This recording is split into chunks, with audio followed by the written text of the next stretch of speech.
it's really fun to break this down and dive into the live rankings. And this heat, we've obviously got, Brisa, she's wearing the yellow jersey. It's just so exciting. Sakura streaking down the line.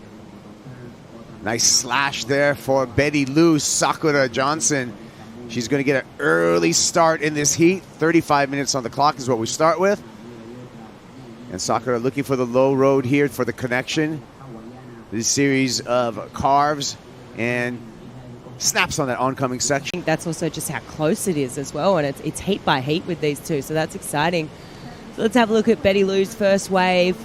Smaller wave, but it has got a good bowl here, and she really rips into that first carve, jams it up in the pocket.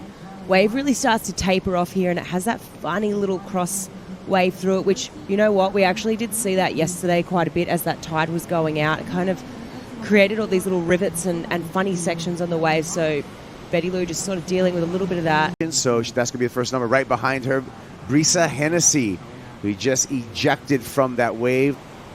Here we go. We'll go back to that. Betty taking off deep on this one. Skirts past that first section. Around the... Oh, and that would be another priority error, handing it back over to Brisa Hennessy. And Brisa took a look at it, kept Sakura honest, and basically made her go. Looks like Betty maybe having a look at this insider. Wide one, and Sakura gets it. Quick snap off the top. Lots of white water in front of her, but she gets back into the open face. Crushes that oncoming section. Makes sure she rides out for the completion.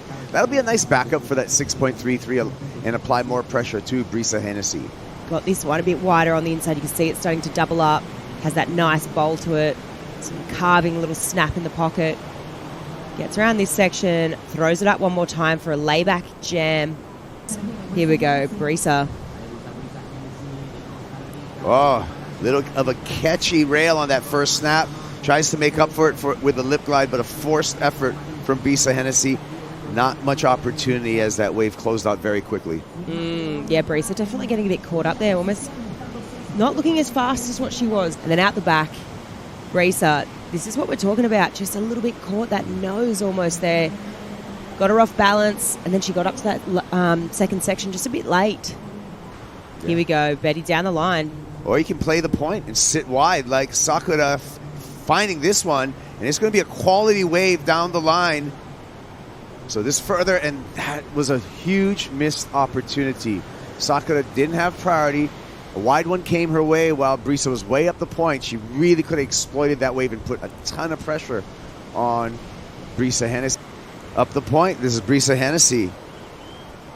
Brisa, nice snap. Second one, a little caught up. It's for the clean rails on the third. Wave rifles off down the line, so multiple maneuvers. And just really solid, as she always is. A little fist pump on the way out. Think she's got that 6.6. Think she's got flick. So Brisa, here we go. This wave has a beautiful bowl to it. Jam in the pocket there. That was really well timed. Hits the little foamy section there. Nice little wraparound carve. You know what? I feel like it's going to be close. I think... You would think on second look right there that she's going to get the score. Yeah, yep, I've got to agree with that. I mean, the start of this wave was really strong. That was a carve into a tail slide.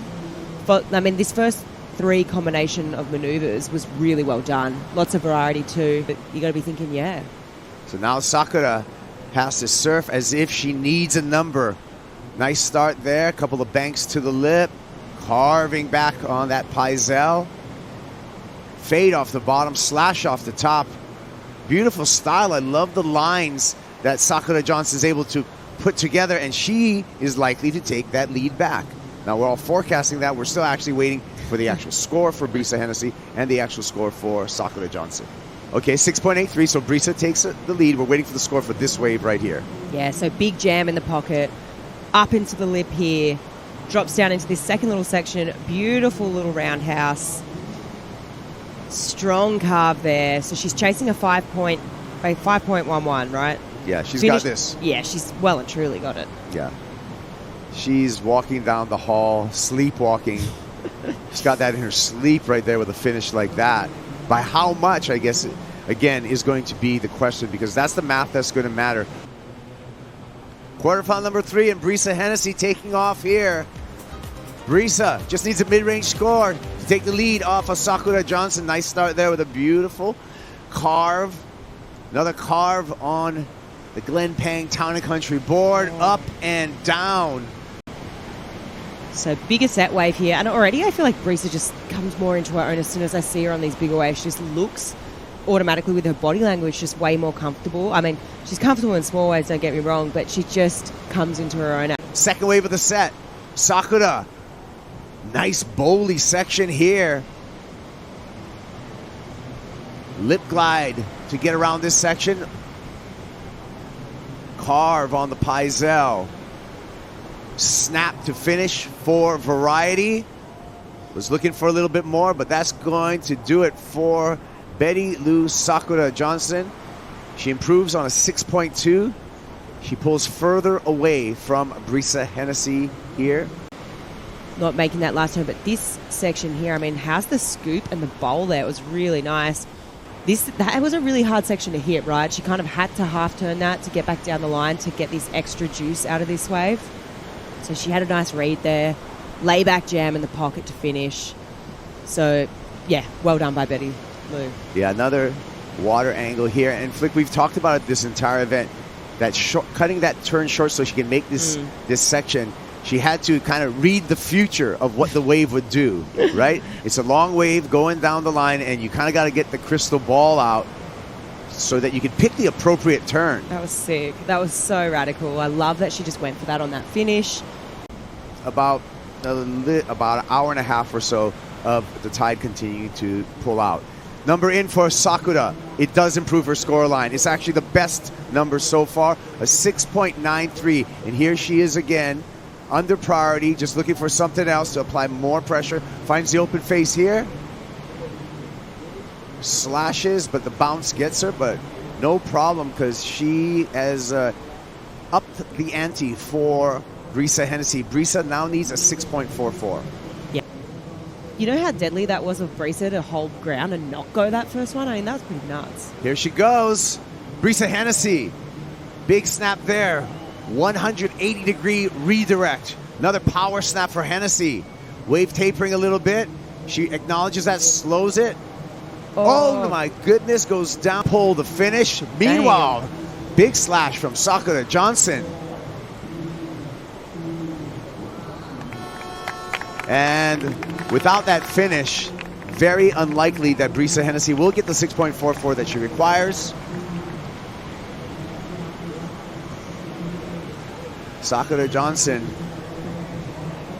is going to be into the semi-finals. Sakura Johnson into semi-final number 2. Who's she going to meet? We're going to find out when we come back. In the water, Joanne DeFay, Caroline Marks, quarterfinal number 4. What was going through your head as you prepared for that particular challenge? Yes, well, you know, Brisa in yellow, she's an incredible surfer, and yeah, just going into that heat, I just knew I had to, you know, be smarter and make better decisions and, you know, maybe surf better than I have been. And yeah, she got me in that first heat that we had in the opening round, so I really wanted to get her back, and it paid off well, and yeah, happy to be in the semis. Those better decisions led to some better scores for you. What did you want to execute on the waves? Yeah, just completion, get on a set and do my surfing, really keep it super simple. Me and Ross were just talking, just, yeah, be picky, be smart, but yeah, surf as well and not feel like I have any pressure under my shoulders, and yeah, just go out. I have nothing to lose. You told me at the beginning of the year your goal was to make finals day at every single event. The last 3, you haven't been able to achieve that goal. What did it take to come back and do it here in El Salvador? Yes, I mean, the last couple events were definitely some rough patches, but yeah, I'm happy to be patching that back up and into the semis, and really just focusing on my boards. As you guys know, I've been trying boards lately, and it's been a little difficult, but now I just feel like I've been pretty simplifying everything and try not to think about it and just surf. It's so hard to think about things and super easy to just, you know, go down on yourself, be negative, but yeah, just having a good positive turnaround and getting time at home, switched a lot, so happy to be here. Another step closer. See you in the next round. Thank you, AJ. Thanks, guys.